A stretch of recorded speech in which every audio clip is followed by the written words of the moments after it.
Hello? Hey, there we go. So, thank you everyone for coming. Welcome to my talk.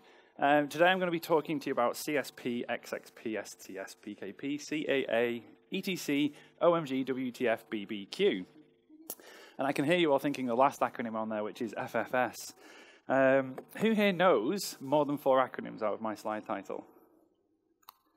Oh, excellent. So this is going to be a really good talk then. The talk title is kind of on purpose, and I kind of want to make this point about, often when we talk about security, we end up with this giant acronym soup of things and acronyms that we talk about. So if I was to translate my slide title into something a little bit more kind of normal, it would probably be modern web security standards. And this is what I want to talk about today.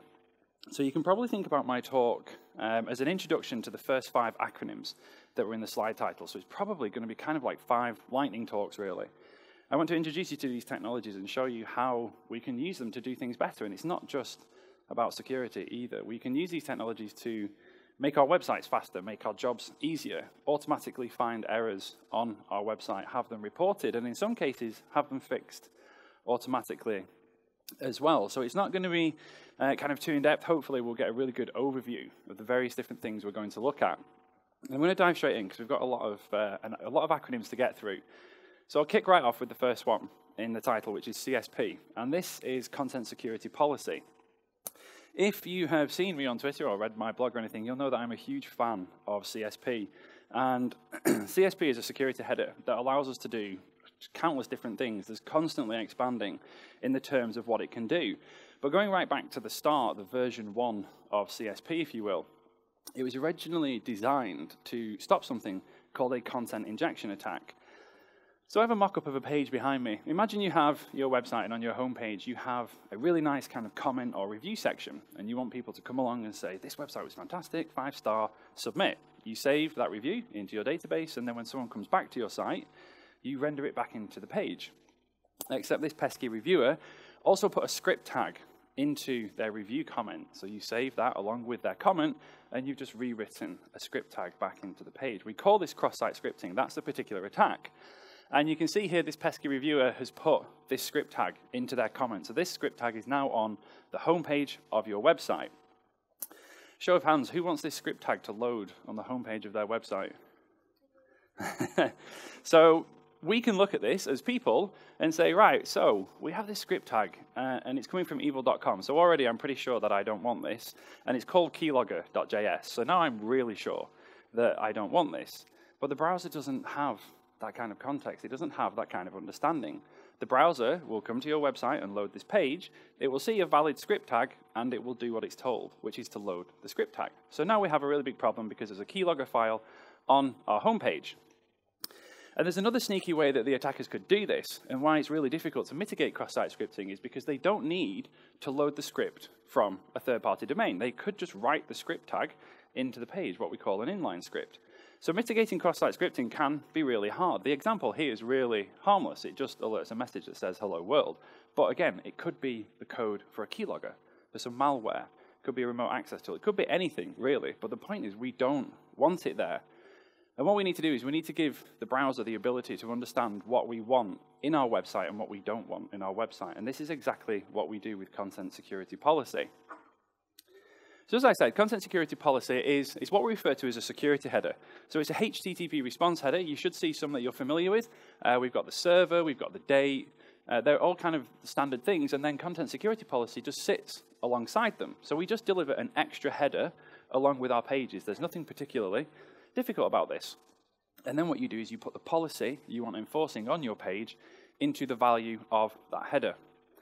Now, the policy itself is made up of a variety of different directives, and the ones that I'm showing here are what we call the fetch directives. So these are the places where you can load different content from. So in your policy, you would specify, let's say, the image source, and then you would provide a list of domains where the page is allowed to load images from. You would specify, let's say, the font source, and then you provide a list of locations the browser is permitted to load fonts from. And you go on and so forth. Things get really powerful with the script source especially, because now we can control where the browser is permitted to load scripts from. So let's take a look at a basic policy. This is what one might look like. So we issue the Content Security Policy header, And off the previous slide, I've used the default source. So this is what all of the other directives fall back to if they aren't specified. So we can be nice and relaxed and open about this and say, okay, default source self, that's the CSP keyword for your own site. So you're saying, I'm happy to load any type of content from my own website and this other domain as well.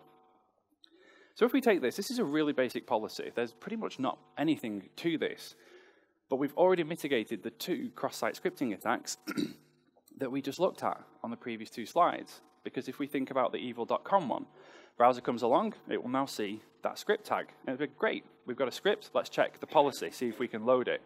Well, the script source isn't specified, so we'll fall back to the default. Is evil.com in the whitelist? And it's not. So the browser will simply skip over that script tag and will not load it, completely neutralized. And the second one, the inline script, all inline scripts like that are actually banned in CSP when you deploy it because the browser can never know where it came from. So what you do is you take that message.js, you externalize it into a file and then load it from your own domain. And then the browser says, okay, I've got a piece of information to work with now, the domain. And the domain will match the self keyword. So you still keep all your functionality, you still have everything working, and now the bad guys already can't put stuff into your website. But the problem is that you probably couldn't deploy that on your website, and I know that I couldn't deploy it on mine because we all load content from all kinds of different third-party locations. So you have to fine-tune your policy. So we'll start off with the default source of self. By default, hopefully, you should trust yourselves to load content in your own website. And then I'm going to specify the script source. Now, when we specify it, we override the default. So we have to put the self keyword again. And I'm saying, by default, I'm happy to load scripts from these 2 different locations. And what that means is you can now have these script tags in your pages. The browser will look at the source attribute and check to see if the domain is whitelisted in the policy. So again, as long as you don't put evil.com in your policy, which you shouldn't, then the evil.com script won't load. And again, the inline script is blocked anyway. So this is really powerful. And you take this kind of principle of fine-tuning and you continue to do it. So you would specify what we call a source list for all of your scripts. You would have a source list for all of your styles, your images. And you start to get really specific and say, right, well, these are the locations that my website loads content from. And I'm going to provide you a list of them, and then you can enforce that list on my pages. But this is not the only kind of purpose of CSP. Over the years, it has become a lot more powerful and a lot more flexible. So we can actually start to control the things the browser is allowed to do as well, not just the resources that it's allowed to fetch. And I really like the form action. I see this underutilized everywhere. And what you can do with the form action is, again, specify a list of domains of where the browser is allowed to post forms to. Now, talking about the previous example with the scripts, the attacker now can't put a script into that comment, but what if they inject a form tag instead and have a username and a password field and a submit button? We've now rendered what could look like a little login button and form into our site. So we specify the form action and tell the browser, okay, you're only allowed to post form data back to me, nowhere else. So if somebody injected a form tag like this, completely neutralized, it's now fixed. Frame ancestors. We see a very common attack online called clickjacking, where it happens with financial sites a lot. They will load your website into an iframe, and they'll put a transparent form over the top, so the user can't see it. When they think they're clicking on your form fields and typing in their username and password, they're actually clicking on the transparent overlay instead. So with frame ancestors, you can say who is allowed to frame my site. So if you were to go to your site and try and do this and put me in a frame, the browser will block it and it will not load my site in a frame. And then block all mixed content came along. So those of you who have either moved your website to HTTPS or have a website on HTTPS, you can load things into your websites over HTTP. It happens a lot by accident. And Troy gave a great example. Was it CNN, wasn't it? They've just moved, brand new website. We've gone to HTTPS today, but they have no green padlock because they're loading one picture by accident over HTTP, and it ruins everything. So block all mixed content would have blocked that, but it's fallen out of favor now, excuse me, and kind of been replaced by upgrading secure requests. And what that would do, if you send upgrading secure requests and you had something like this on your website, just a really innocent image tag, but the source attribute is HTTP. The upgrading secure request directive will tell the browser to rewrite that as HTTPS instead, and it will completely fix your mixed content for you. You don't have to go through find all of these source attributes and manually update them to HTTPS or to be protocol relative. The browser will fix your problems for you.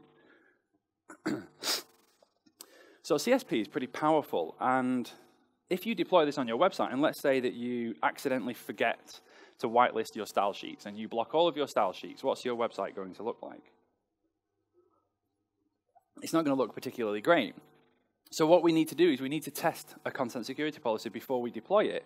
And we can do it because we have a mode in CSP called report only. So it's a slight modification of the name to the header. So you just add report only to the end of the header and then send exactly the same policy. And what you say to the browser is, look, I'm thinking about deploying this, but just tell me what you would do if I gave it to you, but don't actually do it. And the browser will pop little error messages in the console and say, okay, if you gave me this CSP, I would have blocked this image, and I would have blocked this style sheet. So you can check what it would do before you actually turn it on.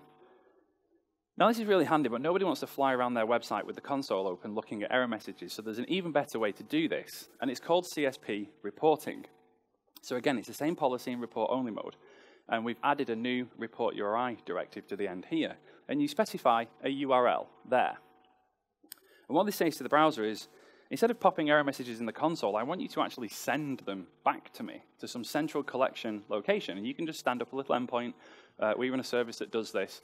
And the browser will post you a JSON payload that looks like this.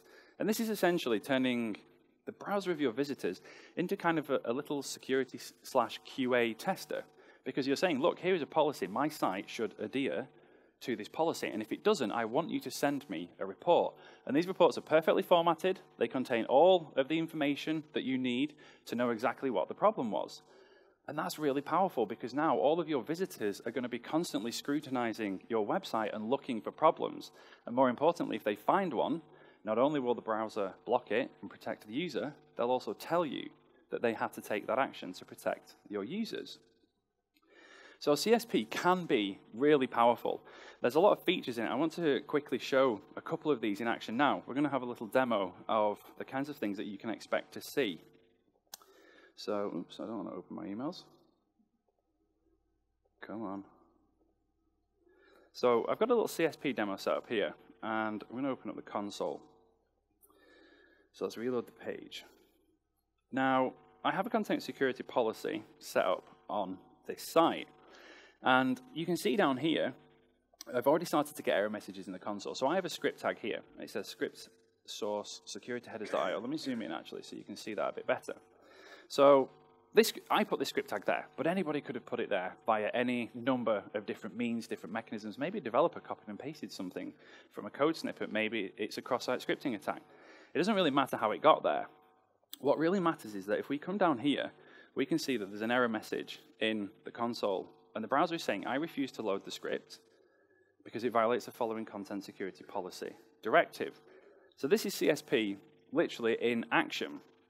It's seen this script tag on the page, and securityheaders.io, which is the site that I'm using to host a file, is not in the whitelist. And we can go over to the network tab and look at the policy itself. So I have a pretty gnarly CSP. Don't let this put you off. You start with a small CSP and you work up. This is one of the common things that I see. But the domain that we're loading the script from is not in that whitelist, so the browser will refuse to load it. Same again for an image here using HTTP. So if I look at this particular image file, and we take a look at the source attribute of that image is being loaded over HTTP. It's written straight into the source attribute. But if I zoom back out and have a look up here, I still have green HTTPS and all of the indicators. Normally, if you loaded a HTTP asset into a page like that, you would have those indicators stripped away. But I don't, because I'm using upgrading secure requests. So if we look again at the network tab, where is it? Here. You can see, obviously it didn't load because the image doesn't exist, but the browser made a HTTPS request. So the upgrading secure tags as the browser's coming through and rendering the page. Okay, we need to go fetch this image. But wait. It's on HTTP, and he said upgrading secure requests. Make a HTTPS request instead. And this is as simple as CSP needs to be. And I also mentioned the form action one. So I do have a form embedded in this page. We can take a look at this here. So again, doesn't matter how it got there. might have been put there by accident, could be an attack, but we don't care. There is a valid form in this page, and it's going to post to a file called stealpassword.php hosted on evil.com. So I'm going to do this. I'm going to put a real username and password in here. Don't try this at home, folks. So in most normal scenarios, if I was to hit submit here, would we all agree that the browser should fire a post request at the endpoint specified? Getting nods, okay, no one disagrees, that's good. So note that we've got 2 errors in the console. I hit submit. Obviously 1Password asks me to save it, I don't want to. And if we come back down to the console now,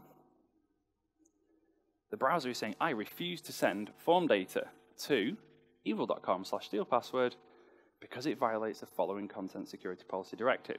And I have form action self. Because if a form is submitted on my website, there's only one place on this whole planet that I want that to be sent to. And the question that you have to ask is, if I have a form on my website, do I want it to go anywhere else when it submits? And hopefully the answer is no. But even if it's yes, you just specify those in your form action. So you say, okay, forms can post to me and this one other location, or these 2 other locations, but you get to control that. And this is really powerful because you can start to protect your users using these mechanisms, but also you're kind of protecting yourself. Yes, the user would have lost their credentials here, but if this happens on one of the services that I run, we also don't look that great as a service provider. So these things will help you protect your data and make sure that it stays within the locations and the places that it should. Now, for all of those things that happened, I also mentioned CSP reporting. And what you can see down here is that every time something on the page violates that policy, something that happens that shouldn't have happened, the browser will send one of these post requests. And the address is whatever you specify in the report URI directive. And if we zip down to the bottom and have a look here, you'll see that it was a post request, and this is the payload that the browser sent. So we get I'll just move that out of the way. We get the document URI here, which you can see is the address of the page that we're currently on. So when you get this report, you can say, okay, on this particular page, there is a problem. And you can see the problem, the one that I'm looking at here, effective directive image source. So already I know there's an image on this page that shouldn't be there, or something was wrong with it. It tells you, was the policy enforced, or are you in report-only mode if you're testing? And then we have the blocked URI. What was the thing that was trying to be loaded? So you have all of the information here from this one single JSON payload that came to you via a post request automatically from the browser. And then if you stand up a service to collect these, or I say, full transparency, this is my service, you can just collect those, graph them, run stats on them, monitor them, and you can do really cool things like checking, if you deploy into production one day, maybe a test asset sneaks into production that shouldn't be there, and you'll see a huge spike in your reports, and you'll be like, wow, okay, there's something popped up on this page on this particular day that shouldn't be there. Or maybe it is a genuine attack. Anything that's there that shouldn't be there, or anything that happens that shouldn't happen, and the browser will call back to you, and it will tell you automatically in real time. So this is really handy. I think it's fairly easy to stand up these endpoints. You can use free services like us to do this, and you can monitor many different sites. And you can see, there it is. So that's the one from the demo that I just gave you. On the website, on the page that we're on, there was a form action that tried to post there. So my browser has sent that back to our service. It was processed and rendered into the dashboard. And I know, if this was real, I have a really big problem on that particular page, and I can immediately go fix that. So reporting is hugely powerful, especially because you can deploy in report-only mode and test your policy before you go live with it. So there's no reason to fear CSP. You can deploy it and be completely safe and confident. But there are many other headers that we need to talk about. So I'm going to move on to the next acronym in my slide title, which was XXP, or the XSS Protection Header, as it is commonly known. Now, the XSS header controls the auditor built into browsers. Every browser has an auditor inside it that will try and detect attacks and issues on the page, specifically for cross-site scripting. And I'm not going to kind of get into a discussion about which browser has the best or the worst auditor. I don't think that'd be very professional of me. So we'll have a look at what XXP is. And again, it's another security header. You deploy this onto your website as just a standard HTTP response header, and then you put the policy that you want the browser to use into the value of the header itself. Now, the good thing I like about XXP is that I can actually show you on this slide all possible combinations and values because it's very simple and very easy to configure. So the first one is just 0, which tells the browser to turn off its native defenses, turn off the XSS Auditor, don't try to help me, leave me on my own. Now that sounds kind of a bit crazy, and it is kind of a bit crazy really. There's very few websites that I've seen out in the wild that actually use this. The most notable that I can tell you is Facebook. Facebook actually disabled the browser's native defenses because they are so confident in their own abilities to mitigate these kinds of attacks, they don't want the browser to try and help them and get something wrong. And we have seen it in the past where attackers have tricked the auditor into doing things that it shouldn't have done because it made a mistake. So if you are 100% confident in your own defenses, you can disable the browser's native defenses, but I wouldn't recommend that. The next policy value is just 1, and what this says is turn on the auditor and run the auditor to try and detect things and help me. And this is actually the default value. If you don't specify the header, from all of the browsers that I see that have auditors, they will be enabled and try and do some kind of protection by default. So whether or not you set it, this is actually where you are. The next setting then is to take things a little bit further, and you can configure it into what we call block mode instead. Now, when it's in just mode 1, in the default mode, the browser will try and cut out malicious things that it sees inside the page. So if it sees a script tag that it thinks is hostile, it will take out just that one script tag and say, okay, I think I've neutralized the threat, you can have the rest of the page, I'm going to take this one thing out. But that can be abused and utilized in different ways sometimes. When you're in mode block, if the browser thinks there's a problem in the page or some kind of attack, it will just stop the page from rendering and say, look, you can't go to this page because there's something wrong on it. I found an attack. And the last value is actually just the same as this, but again, a common theme throughout this. You can ask the browser to send you reports.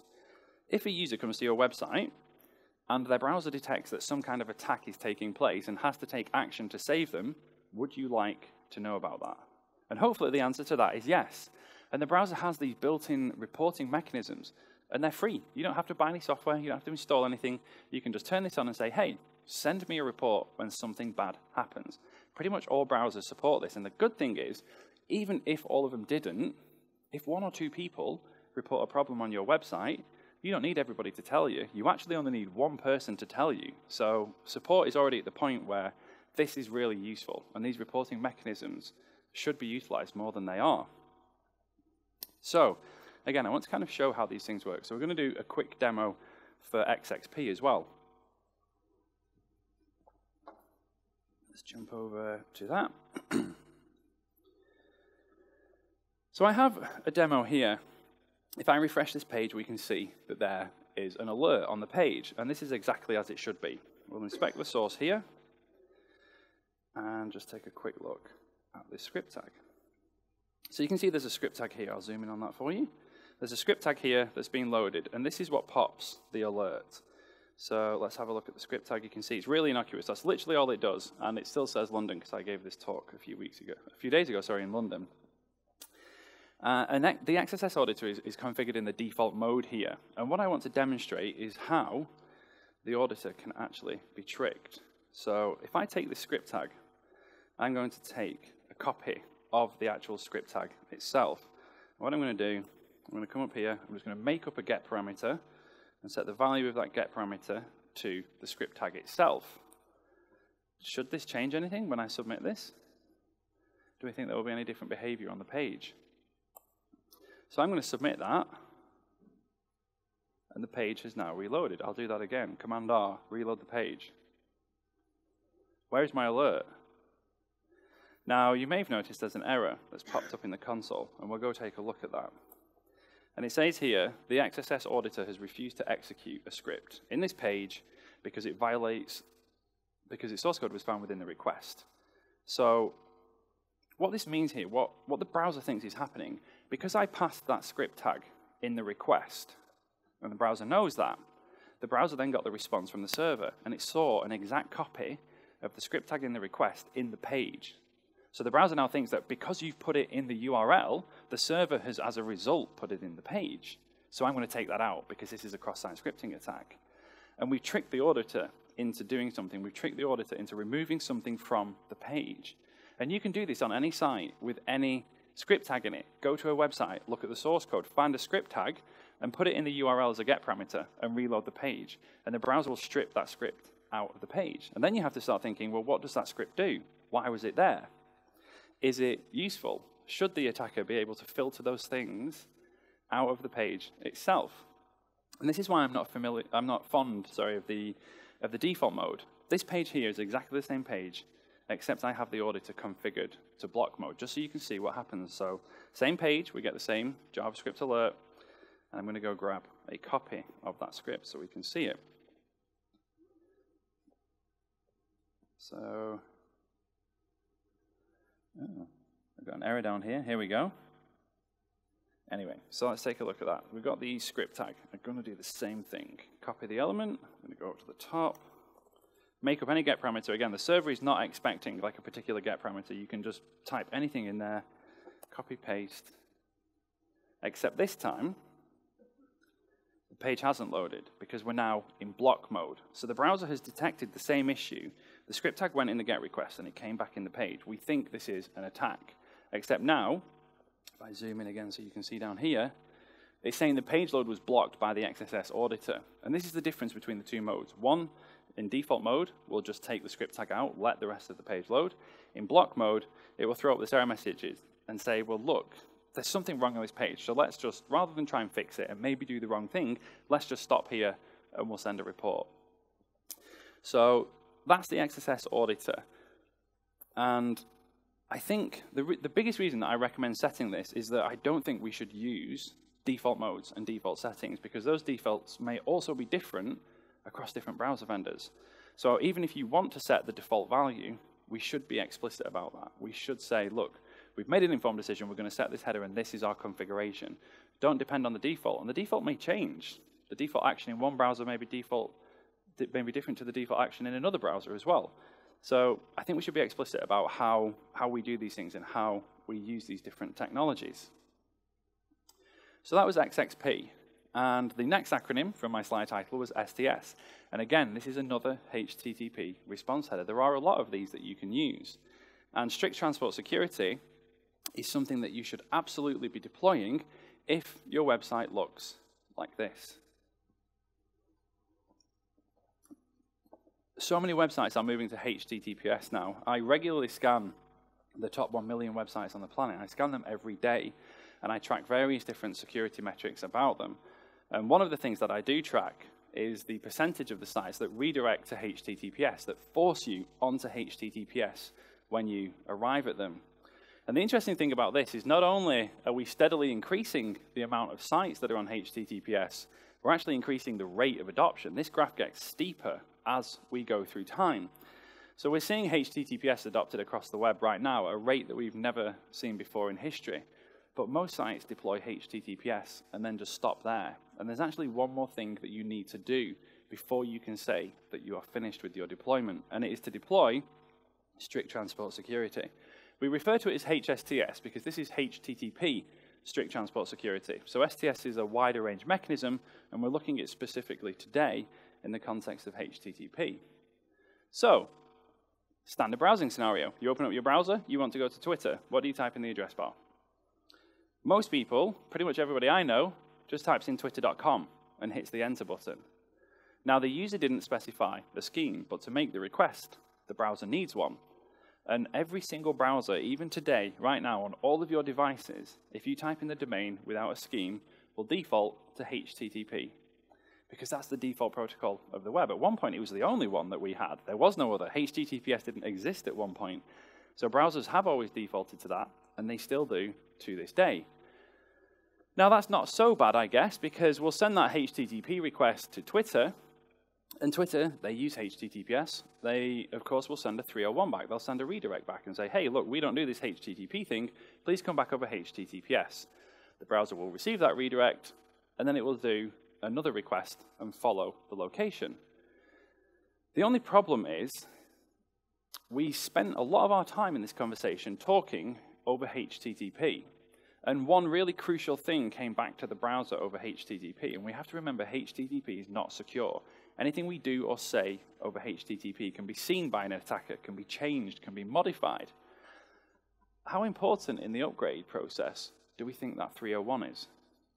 That 301 is our upgrade indicator. This is Twitter saying, no, go away, come back and do it securely. How are we sending that to the browser? We're sending that to the browser over HTTP. If we send it over HTTP, what does that mean? It means it can be viewed, means it can be modified, means it can be changed. So we already have a problem because we started the conversation insecurely, meaning someone could meddle with our communications.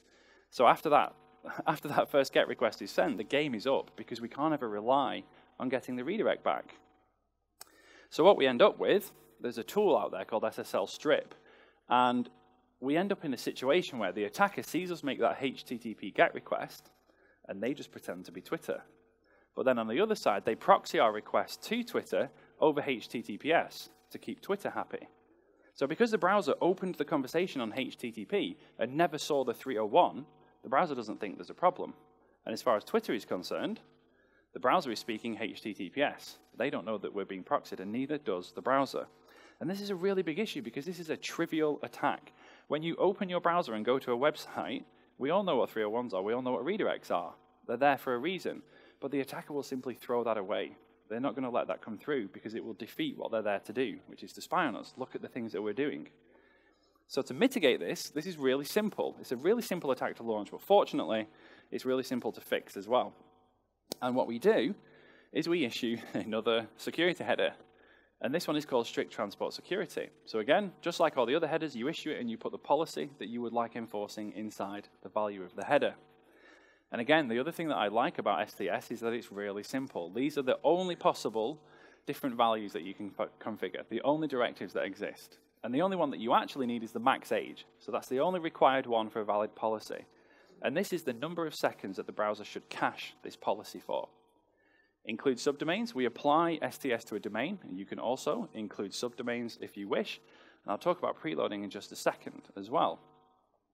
So you want to issue this STS policy, this Strict Transport Security Policy. This is all you need for a valid policy, the max age and the number of seconds you would like it caching for. Once the browser has received this and cached it, it applies a really simple mitigation to everything that I've just talked about.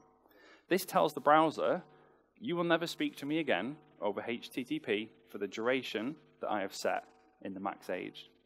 You're telling the browser to default to HTTPS instead of defaulting to HTTP. But not only that, it's actually a little bit more powerful than that, because now if the user opens the browser and you actually type in http:// as the user, the browser will override you. And that's a really powerful thing to have. We don't often get to override user input in a user agent. If you click a link on another website that links to your site, if that link says HTTP, the browser will say, nope, we're going to do HTTPS instead. Bookmarks are another common one. People made bookmarks a long time ago, and they say HTTP. The browser will force it to be a secure connection. So we end up in a situation like this. Using the same example as before, the user opens their browser and types in twitter.com. Historically, the browser would have defaulted to HTTP, but of course, Twitter do use HSTS. So the browser says no. And the browser will say no in any scenario that it would do in secure communications. It doesn't matter whether it was a link, a bookmark, whether you typed it or what. Nothing that is insecure will ever leave that browser and go to Twitter. The browser will instead rewrite the request as a HTTPS request and send it. And what this means is our whole conversation now happens over HTTPS instead. So we can actually just throw away that HTTP request because it's never even made. It no longer exists. And not only that, it's not possible to make one. You can't make the browser do it. So STS is really powerful, and everybody has to use it because that SSL stripping attack is so simple and easy to do. You go to all this trouble of deploying HTTPS on your website to keep your stuff private and secure, and attackers can get around that quite easily, actually. So I just want to show, again, another quick example of what this would look like. I hope that guy stops drilling soon. So, just load up my page, because I want to get the DevTools open. So let's have a look at the Network tab here. And I'll preserve the log so that we can scroll through it. And I'm going to go to a website that I know works on HTTP. Our good old BBC in the UK, they still can't secure all the things. But I'm going to zip right back to the top here. Because we made a HTTP request at the beginning. So we sent a HTTP request, and they can and do serve securely now, so they send us a 301 back, and they say, no, we don't want to do this insecure thing anymore. We would like you to come back over HTTPS. But again, the location header here, they have a nasty redirect chain, but it's happening over HTTP. So they've just sent us the information to go secure over an insecure channel, which means that it would never get to us. If there was a hostile bad guy on this Wi-Fi, he would just throw that away. Why am I going to let them go to HTTPS when I can't see what they're doing then? We'll just put a stop to that, thank you, and then we'll keep watching you on HTTP. So eventually, if we follow through the redirect chain, we do finally get to a HTTPS page, but all of the redirects happen on HTTP, and they're pointless because HTTP is vulnerable.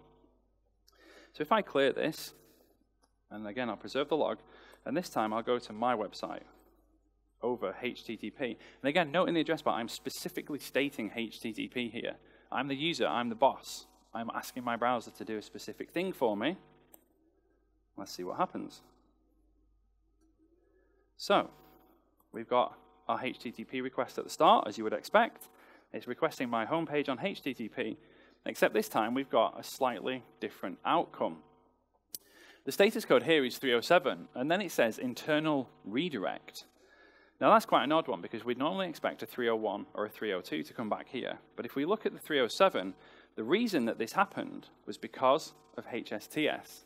I, of course, I'm a security guy, and if I didn't have this, everyone would just yell at me on Twitter. I, of course, have HSTS set up on my site. And because the browser has remembered that, it's forced the communications to be secure. So the browser actually redirects the request internally. It doesn't have to send it to the network, to the site, to get the redirect. It already knows. And then if we look at the next request, that is a HTTP request to my home page.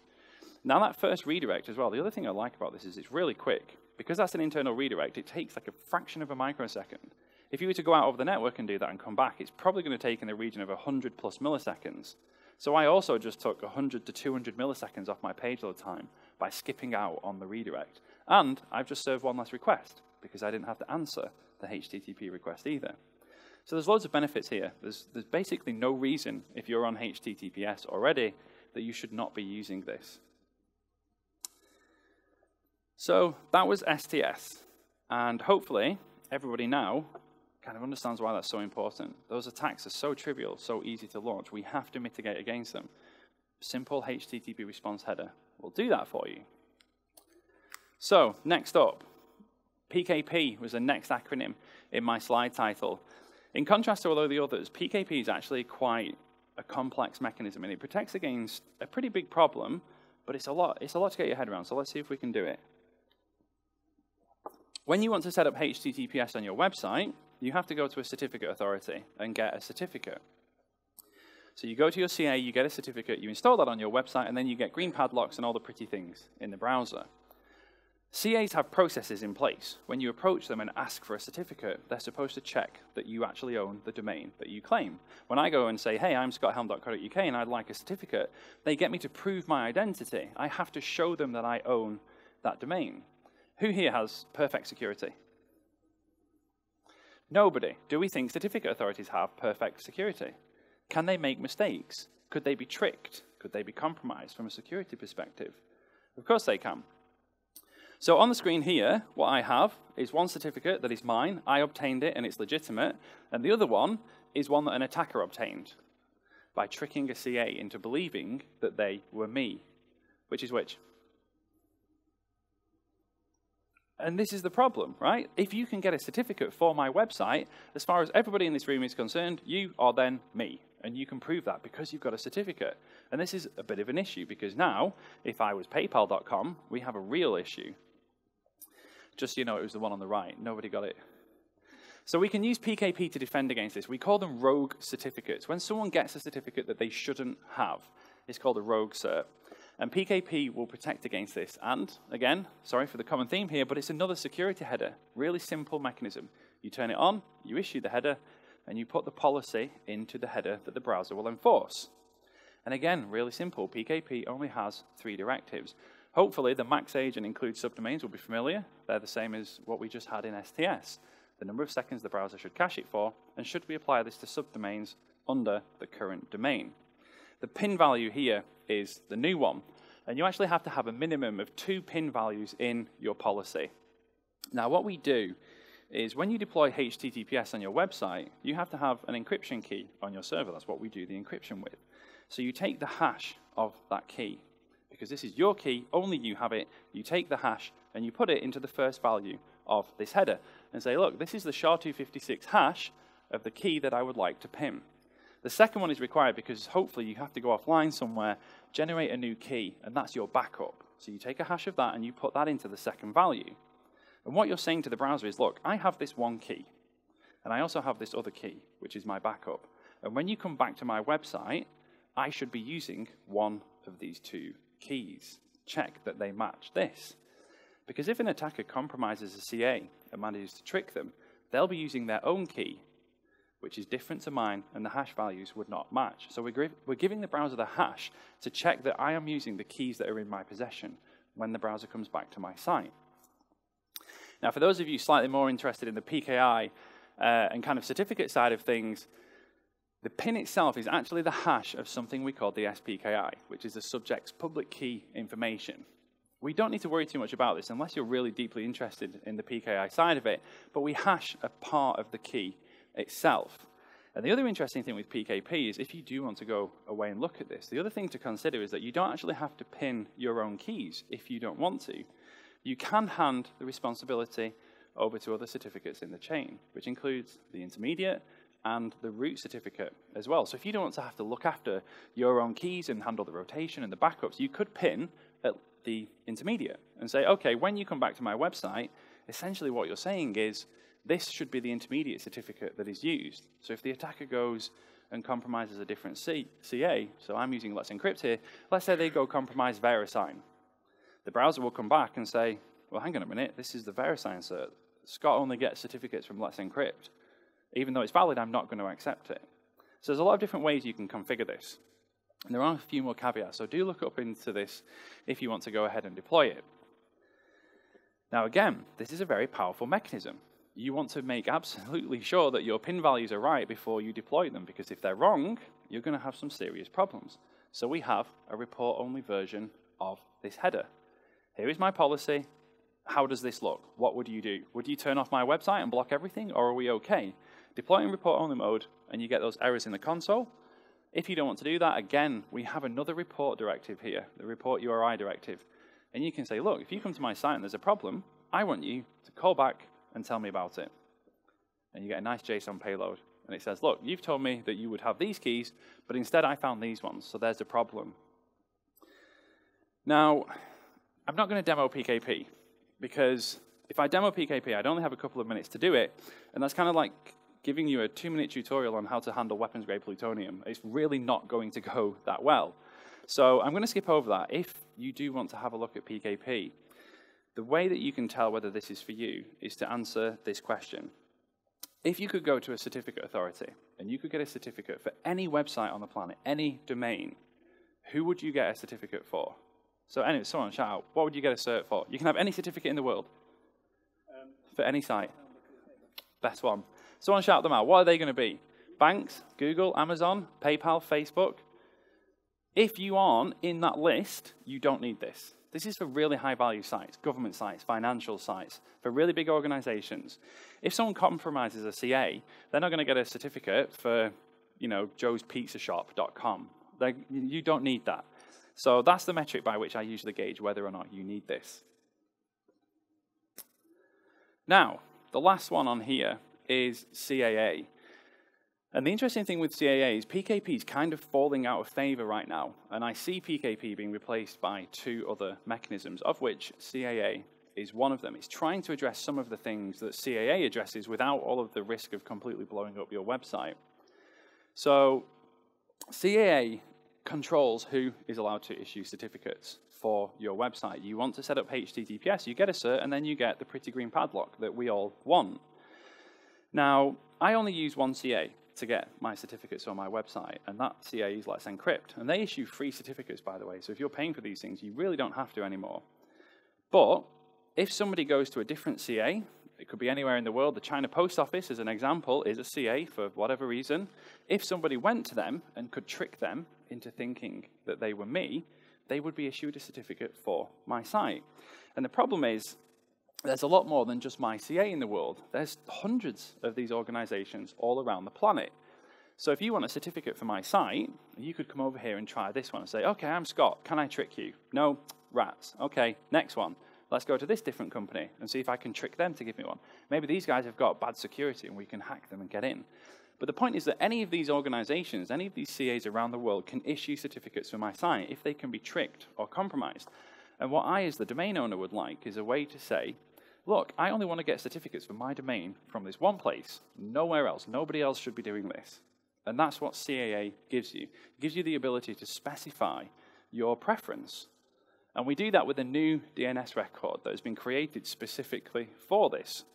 So hopefully everybody is familiar with DNS records. We've got A records for our IP addresses, Quad A for IPv6, text records. There's a whole bunch of different ones.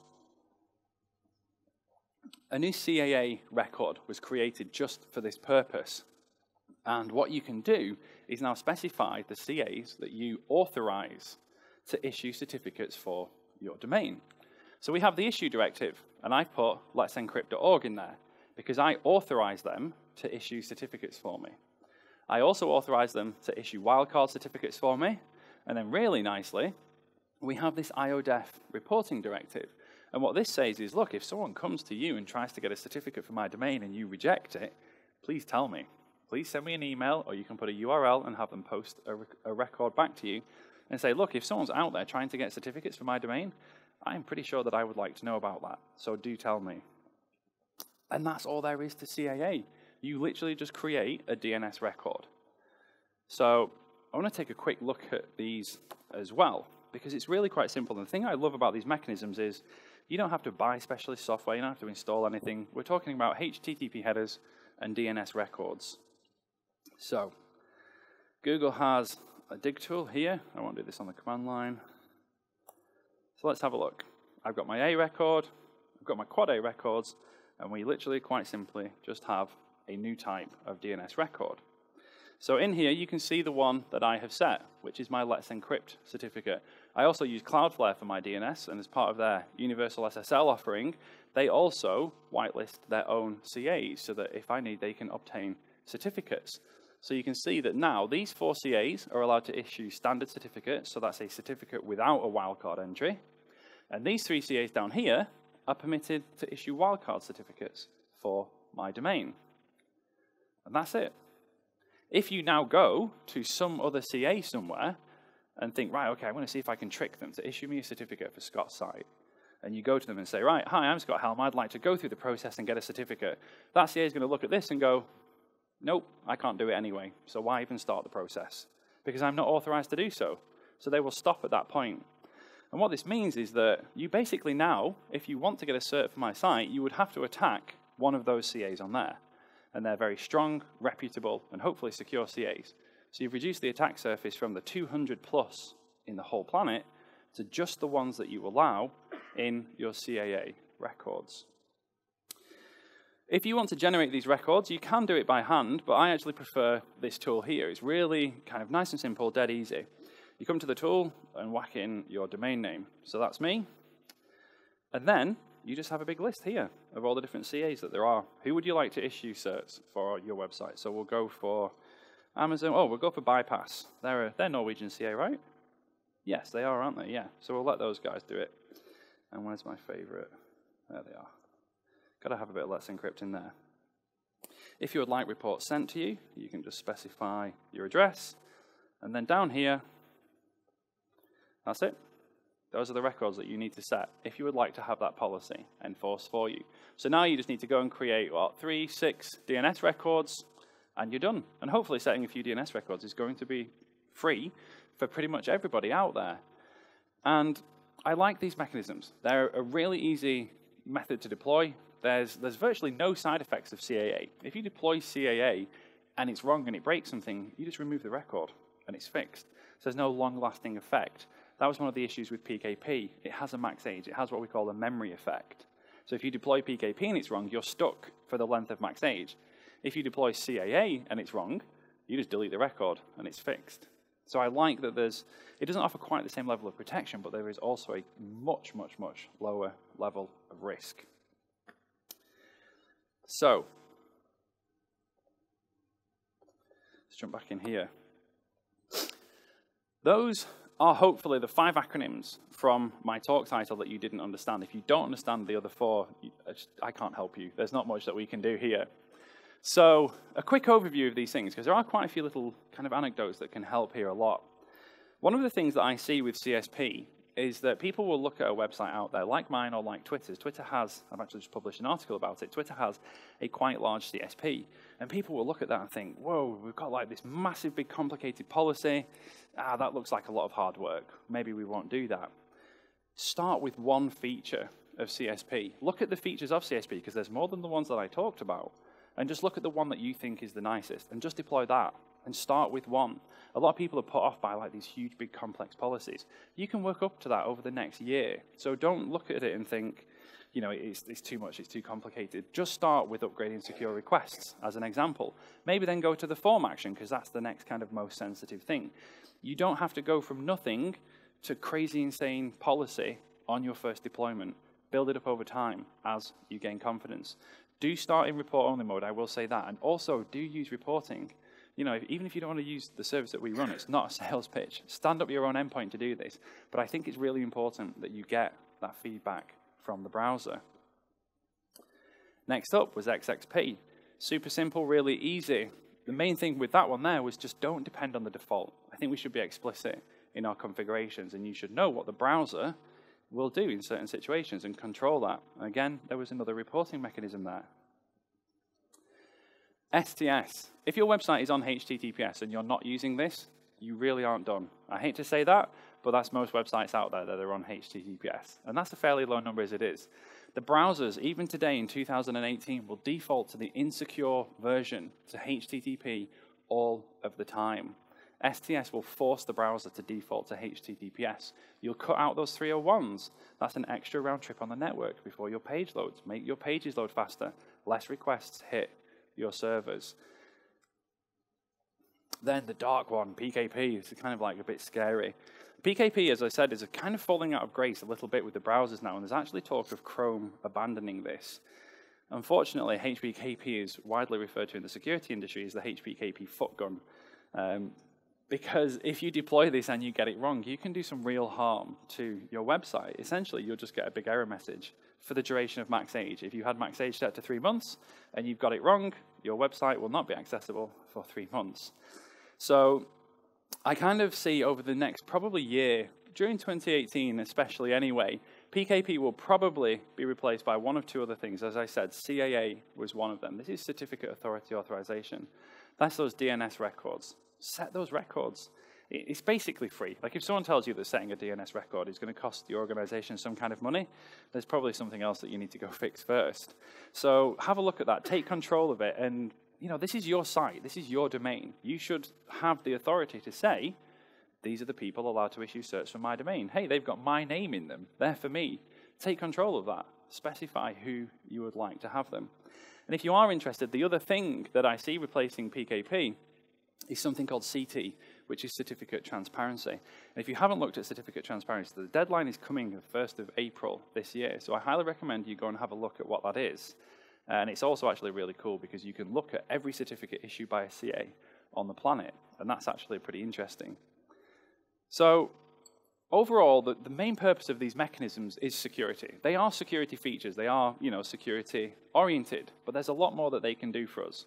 Things like CSP fixing mixed content, sending us reports when stuff on our site is broken, STS fixing the need for 301s. There's a lot more above, you know, kind of what I've talked about here as well. As I said, these are probably best thought of as lightning talks, introductions to these technologies. Look at these and think, you know, is this one of particular interest to my organization? Maybe there's only 2 things on here that you'll take away and deploy.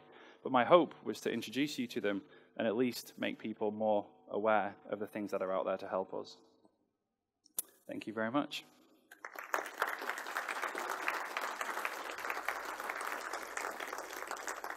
So, I did leave 3 minutes. Do I still have them? I do. Questions? Yes? For STS applications, the max age, is there no way to manipulate that on the client side for clear the history or memory of browsers of these max age values? So in what kind of scenario? I.e., you'd configured it wrong and wanted to remove them, or you were a bad guy trying to get in? Either way.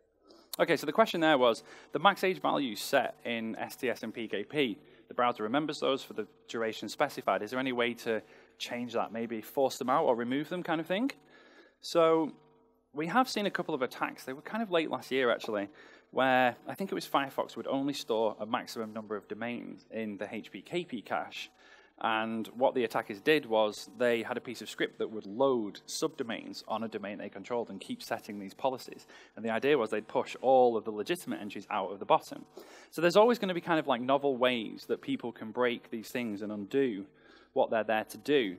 But from a general point, outside of some kind of novel attack like that, no, they're pretty much in there. You know, you'd have to have physical access and admin on the machine to wipe the local cache and get rid of that.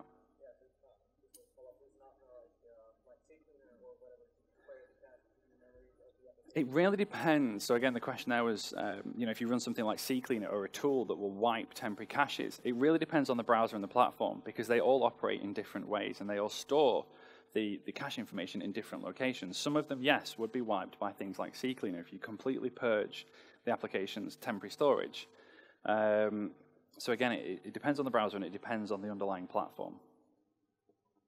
Question? So it's quite clear that Yep. is there anything within CSP or even what we're writing to the content itself? So I'm looking at the perspective of human error with source code of someone adding in the malicious JavaScript Okay. and adding a whitelist into it. So would that be more of an organizational control of the CPU and CSP that we're writing to prevent or warn someone? Okay, so the question there was, obviously CSP, we have this lovely config and we must deliver that to the browser. We must deliver the policy. Essentially, kind of how do we look after that, make sure it's not manipulated to do bad things? What I would say there is that CSP reporting, it was on the slide and you can go back and catch this. I'll make them available after. CSP reporting, when the report comes back to you, it includes the original policy that the browser received. So what you could possibly do there is, on your inbound reports, look at what the browser said it got. And you can then say, well, okay, this is what the browser received. Is that what I thought I sent? So yeah, you can kind of integrity check. You deliver the policy out, and then when it comes back in, you can see, was the browser working with what I sent? And if it wasn't, then maybe someone's misconfigured it, maybe someone's added or changed something that they shouldn't. So you could monitor that on an ongoing basis with that. Yes?